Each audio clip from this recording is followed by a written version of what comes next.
Thank you, Heather, for bringing us all together tonight. My name is Rachel. Again, I work at a small UN agency called UNFPA.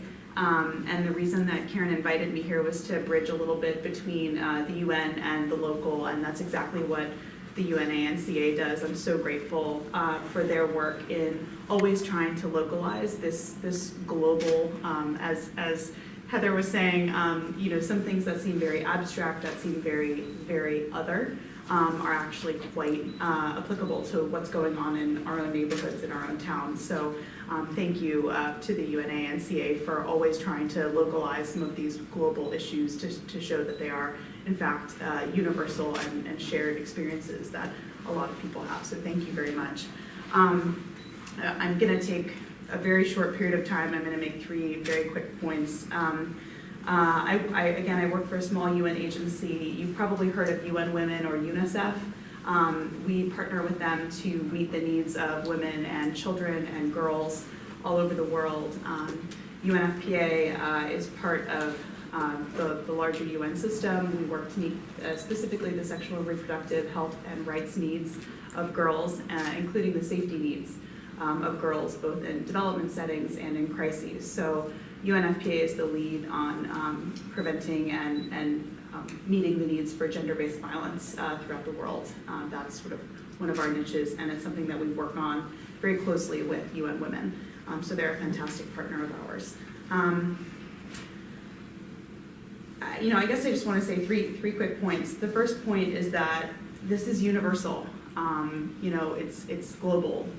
Karen's story is incredibly heart-wrenching and moving, and unfortunately her story is not unique. It's something that is not unique to any specific culture. It's not unique to a home setting. It's not unique to something between intimate partners. I'm not saying anything that this group doesn't know, but just to emphasize that this is something that the UN recognizes is universal, unfortunately, and it's something that happens everywhere, in every single country, every single socioeconomic tier, every single race and creed and sexual orientation everywhere. This is why this is something that the UN cares about, and the UN recognizes happens here, it happens everywhere. My second point is that this is a development issue at its very core. Meeting the health and safety needs of women is something that will empower them economically, that will empower, that will help them lead healthier lives, that will help them and their families lead more fulfilling, more educated lives, and allow them to participate in the political and growth of their own communities. So a very quick example of something that we do in Bangladesh right now. There's terrible ethnic cleansing going on in Bangladesh right now. And one of our interventions that doesn't take that's not a huge cost, it's more political will, is just setting up what we call safe spaces. They're very low cost safe spaces where only women and girls can go. They can talk to each other about their experiences, which are often rife with violence based on what they've just been through as refugees. They can seek psychosocial care, they can seek medical care, and they can also just seek camaraderie, just being with one another, just walk into a hug, as Karen said. So it's something that we recognize is incredibly valuable in and of itself, because it helps these women overcome the trauma of what they've been through, return to their families, return to their children, if they still exist, if they haven't been killed, and then be part of the healing and the development of their communities moving forward. So at the very core, this is an economic issue and a development issue.